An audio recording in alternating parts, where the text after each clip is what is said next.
నిర్మలా సీతారామన్ పేరులో నిర్మలత్వం, సాదాసీదా చేనేత వస్త్రధారణ, గర్విష్టి అనుకున్నా సరే లెక్క చేయని ముక్కుసూటితనం, నిర్ణయాల్లో కఠినత్వం కలబోసుకున్న భారత ఆర్థిక మంత్రి నిర్మలా సీతారామన్. ఫోర్బ్స్ జాబితా ప్రకారం ప్రపంచంలో అత్యంత శక్తివంతమైన మహిళల్లో 28వ స్థానంలో ఉన్నారు. వరుసగా 8 సార్లు బడ్జెట్ ప్రవేశపెట్టిన ఆర్థిక మంత్రిగా ఆమెదొక సరికొత్త రికార్డు.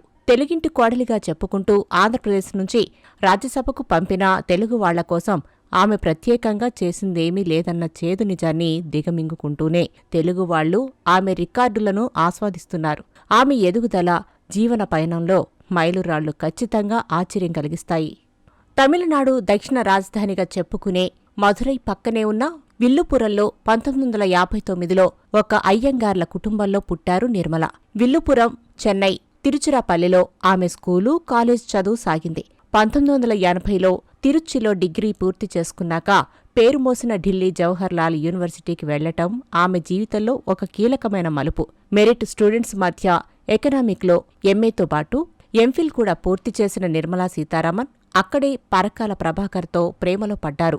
ఆంధ్రప్రదేశ్లో 3 ముఖ్యమంత్రుల కేబినెట్లో మంత్రిగా ఉన్న పరకాల శేషావతారం కొడుకు ప్రభాకర్. శేషావతారానికి పివి నరసింహరావుతో ఉన్న సాన్నిహిత్యం కారణంగా ఢిల్లీలో పివి ఇంట్లోనే ఉండి చదువుకున్నారు ప్రభాకర్. అప్పట్లో చాలామంది పివి సొంత కొడుకు అనుకున్నంతగా పరకాల ఆయన ప్రేమాభిమానాలు చొరగొన్నారు. అలాంటి పరకాల కూడా జేఎన్యూలో సహోద్యోగిగా పరిచయమై ప్రేమికుడయ్యారు. 1986లో వీళ్ల పెళ్లి జరిగింది.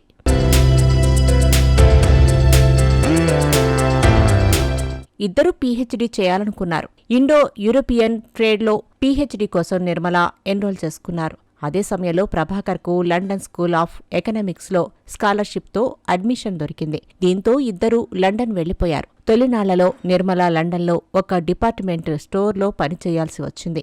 ఆ తరువాత press water house Coopers auditing సంస్థలో సీనియర్ మేనేజర్గా ప్రముఖ అంతర్జాతీయ వార్తా సంస్థ బీబీసీలోనూ పనిచేశారు. పరకాల డాక్టరేట్ పూర్తయ్యాక వాళ్లు తిరిగి ఢిల్లీ వచ్చారు.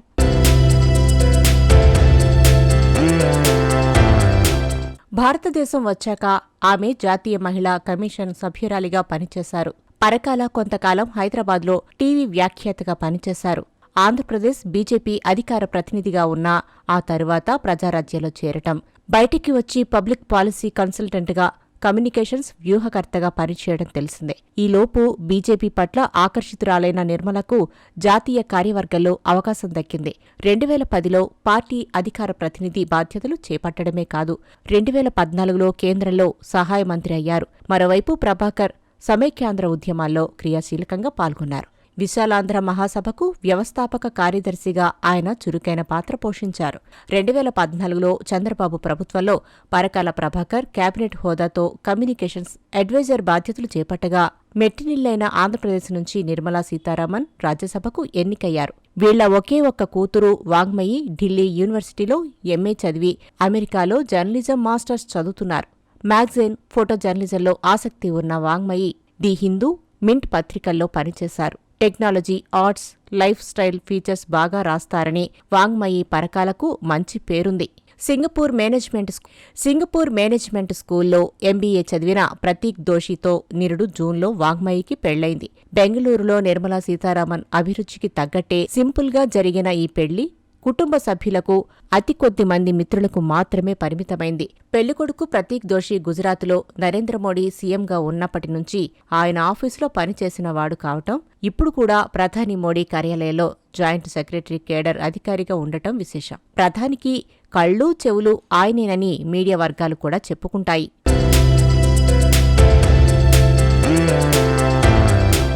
సాదాసీదాగా జీవించటాన్ని ఇష్టపడే నిర్మలకు మొదటి నుంచి ప్రయాణాలు, ట్రెక్కింగ్, సంగీతం, వంట బాగా ఇష్టపడతారు. కానీ కేంద్రంలో పదవుల పరంగా మాత్రం ఆమె ఎదుగుదల చాలా అసాధారణమైనది. 2016లో కర్ణాటక నుంచి రాజ్యసభకు ఎన్నికైన నిర్మల 2017లో భారత రక్షణ మంత్రి అయ్యారు. ప్రధాని హోదాతో పాటు రక్షణ శాఖ కూడా నెరిపిన ఇందిరాగాంధీ సంగతలా ఉంచితే పూర్తిస్థాయిలో రక్షణ శాఖ బాధ్యతలు నిర్వహించిన తొలి మహిళగా నిర్మలకు ప్రత్యేక స్థానం ఉంది. 2019 నుంచి దేశ ఆర్థిక మంత్రిగా సేవలందిస్తూ తొలి మహిళా ఆర్థిక మంత్రిగా పేరు తెచ్చుకున్నారు. మొత్తం 10 సార్లు బడ్జెట్ ప్రవేశపెట్టిన ఘనత మొరార్జీ దేశాయ్ది కాగా, వరుసగా 8వసారి బడ్జెట్ ప్రవేశపెట్టిన రికార్డు మాత్రం నిర్మలా సీతారామన్దే. రక్షణ, ఆర్థిక శాఖలు రెండూ నిర్వహించిన మహిళ ఆమె మాత్రమే. బడ్జెట్ వేళ సుదీర్ఘ సమయం ప్రసంగించిన రికార్డు కూడా ఆమెదే. 2020లో ఆమె రికార్డు స్థాయిలో 2 గంటల 40 నిమిషాలు మాట్లాడారు. ఇప్పటికీ అది చరిత్రే. మంగళగిరి, పోచంపల్లి సహా చేనేత చీరలే కట్టుకోవటం, సింపుల్గా ఉండటం ఆమె నైజం. బడ్జెట్ రోజు ఆమె ఎలాంటి నిర్ణయాలు ప్రకటిస్తారనే ఎదురుచూపులతో పాటు ఆమె ఈసారి ఎలాంటి చీర కట్టుకుంటారన్న ఆసక్తి కూడా ఈ 8 విడతల బడ్జెట్ సమర్పణలో కనబడుతూనే వస్తోంది.